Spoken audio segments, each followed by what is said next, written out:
Kita kan negeri kita sebutnya Ibu Pertiwi gitu kan. Kalau ibu-ibu yang orang maha guru, oma-oma maha guru sudah turun dalam usia yang sangat sepuh, tidak didengar ya kualat. Pengajuan amicus curiae. Kenapa akhirnya akademisi juga harus mengajukan ini, Bu? Apa kepentingannya? Apa agendanya? Tidak bisa membiarkan sendirian Icat sebagai justice kolaborator untuk menerima tuntutan yang begitu berat. Adalah soal nilai-nilai hidup, ya.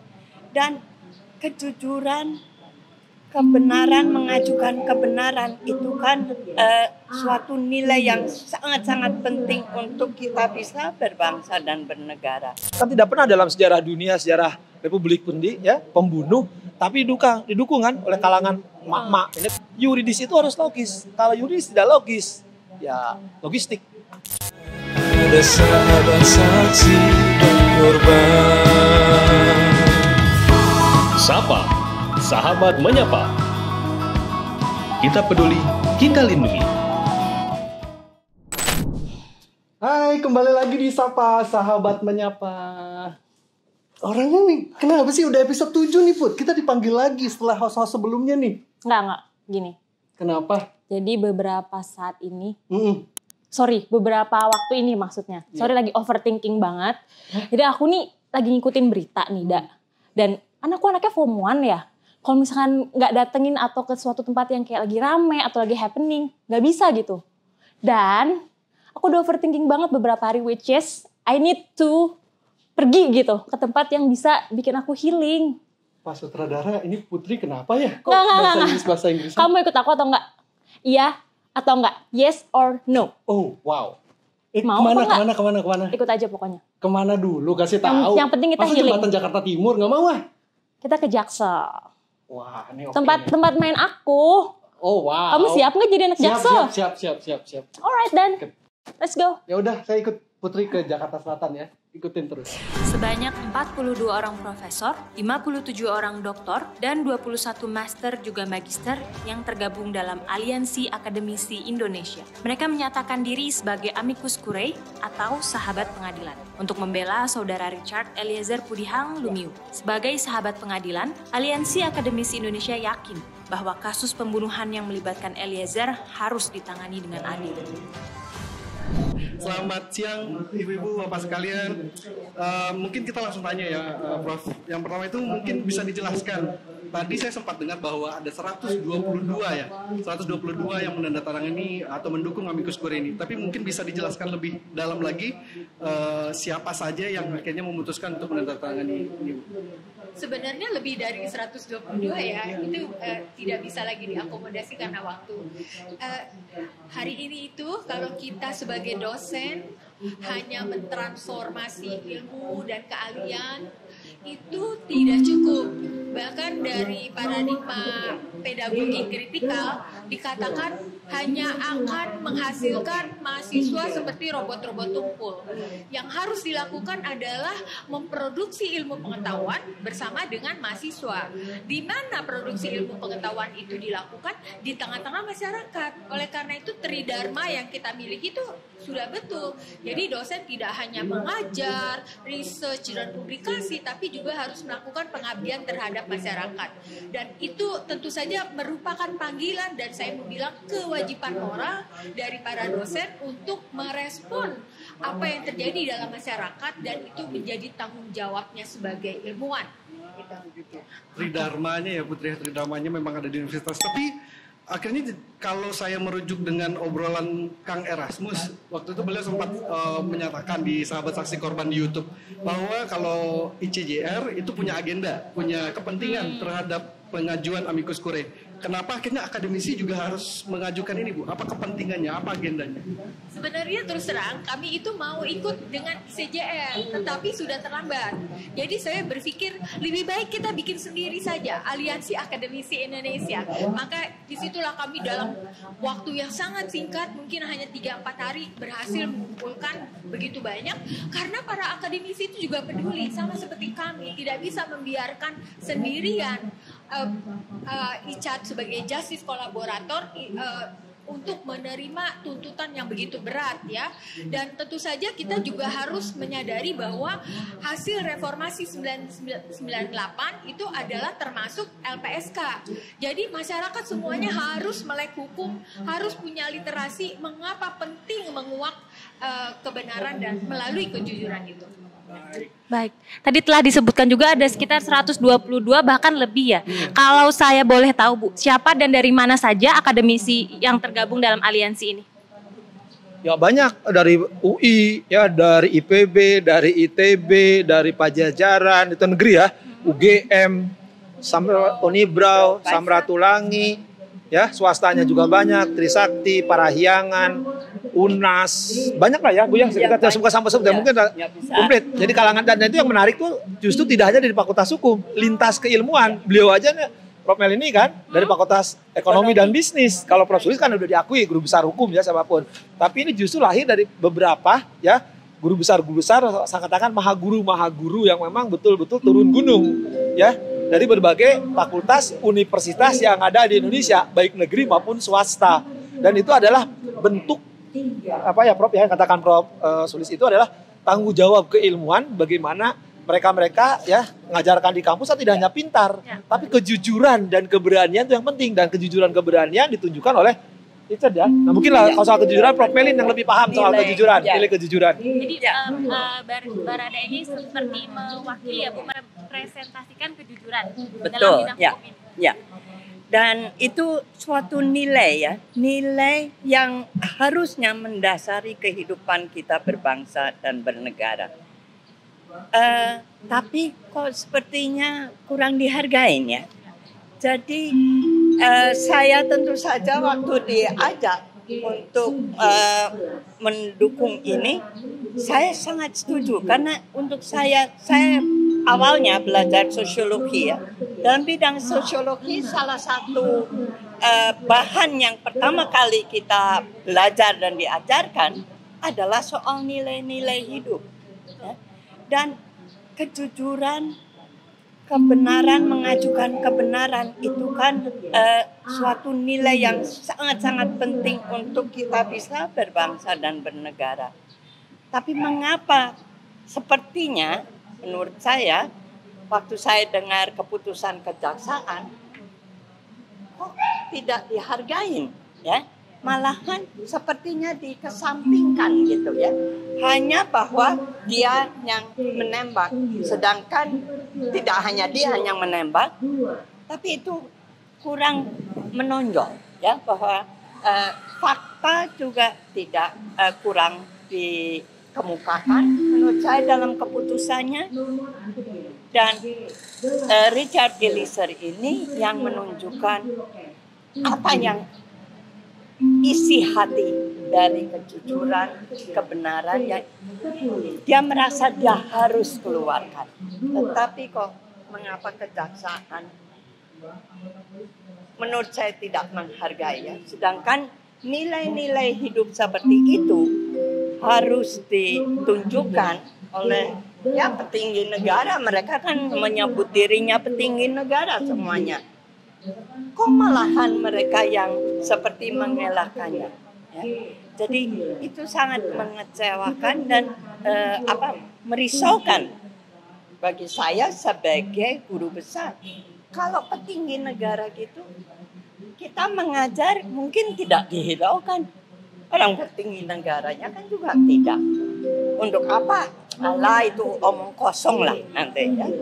Jadi saya berharap bahwa kebenaran, dorongan mencapai kebenaran melalui kejujuran, menunjukkan integritas pribadi itu bisa lebih menonjol sebagai hasil kejadian ini yang belum pernah kita alami sebelumnya ya. Kita harus belajar dari itu. Karena memang ini ya kemudian tumbuh persepsi dari masyarakat bahwa jika memang kita berbuat jahat dan jujur tetapi hukumannya tetap seperti ini, maka lebih baik tidak usah jujur sekalian. Saya sempat membaca komentar-komentar netizen tentunya di media sosial terkait hal ini. Bagaimana menurut Ibu? Sangat benar. Ya, itu yang saya risaukan tentu saja sebagai guru besar kan. Kalau petinggi negara saja begitu, itu dosen tuh ngomongnya nonsens aja gitu ya. Ya, nggak usah didengerin lah. Ya, sedangkan kita kan guru, dosen itu kan meletakkan dasar-dasar nilai hidup bagi bangsa dan negara. Semua termasuk kalian ya. Kalian kan harapan kita ke depan ya. Jadi penerus kita dan ke depan bangsa kita lebih baik. Ya. Prof, jadi mungkin ada 2 pertanyaan lagi Prof. Yang pertama tuh karena tadi seperti disampaikan oleh Prof sendiri, kemudian Kang Asep juga bilang bahwa latar belakangnya beda-beda, nggak cuma dari bidang hukum, ada yang bisnis ekonomi. Apa yang akhirnya mendorong para akademisi ini akhirnya bersuara bahwa yaudah kita juga harus menjadi bagian dari persidangan ini, dan sebagai akademisi bagaimana melihat Baradae diperlakukan selama persidangan? Mungkin bisa dikasih tanggapan. Ini kan persidangannya terbuka ya kepada publik, dan sebenarnya inilah tuntutan dari masyarakat sipil agar persidangan itu transparan dan akuntabel. Jadi ini sudah baik sekali secara digital, semua orang bisa melihat.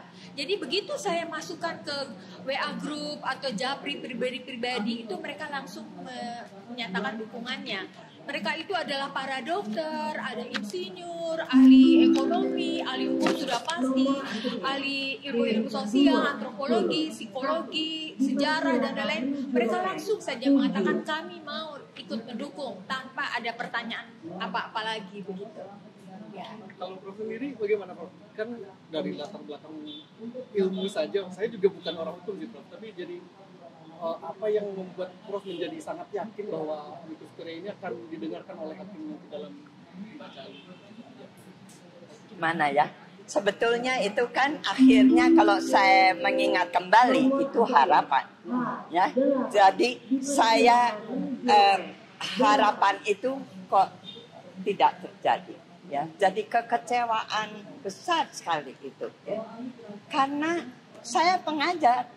Saya harus membantu meletakkan dasar-dasar nilai hidup kita, malahan dirusak. Ya. Untuk apa? Benar sekali tadi Putri mengatakan kalau petinggi negara aja tidak menghiraukan, apa sih yang diomongin tentang kejujuran untuk integritas?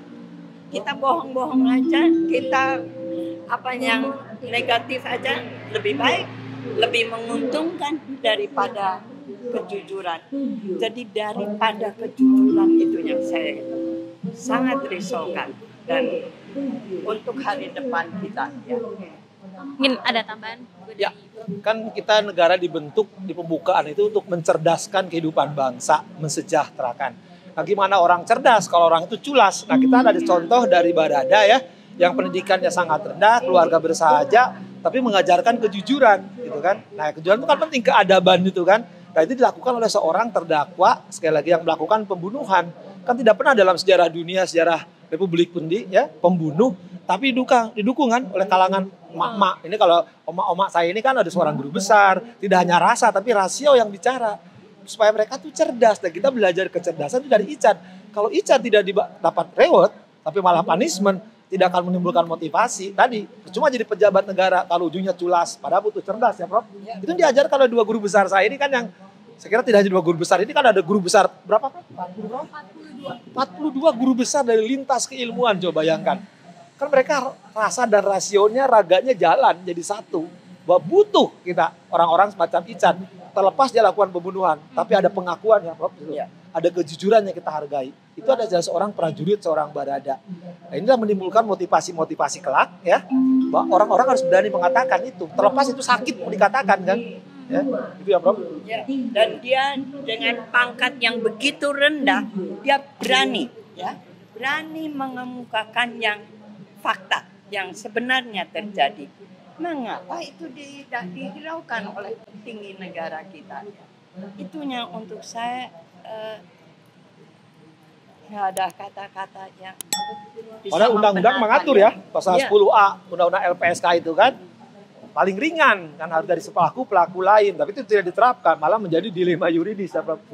Itu harusnya kan diselesaikan, mereka ada solusi itu udah ada bahasa hukumnya ya, itu harus diperlakukan. Kalau itu nggak dilakukan ya percuma kita meratifikasi 2 konvensi internasional ya, itu jelas, malah di undang-undang UNCNC itu kan Unkek itu kan pasal 37 tidak diproses kok, punya kekebalan ya, sekarang diproses malah hukumnya paling besar dari yang lain. Itu kan nggak logis.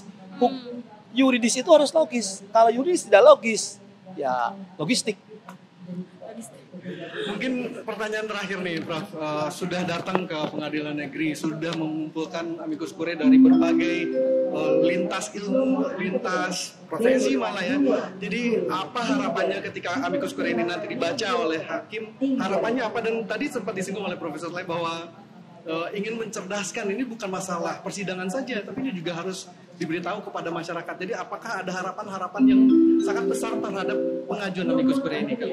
Jadi saya berharap hakim tidak hanya membaca, memahami hukum secara teks saja, melainkan juga secara kontekstual. Jadi dia harus melihat bagaimana situasi yang melingkupi kasus ini, begitu banyak teriakan publik untuk mengatakan bahwa kejujuran dan kebenaran itu harus menjadi yang utama. Jadi semoga para hakim terketuk hatinya untuk secara adil memutuskan kasus ini. Saya sama. Jadi tentu saja karena saya begitu kecewa, harapan saya adalah bahwa hakim akhirnya akan meringankan keputusan jaksa. Ya. Jadi itu harapan saya.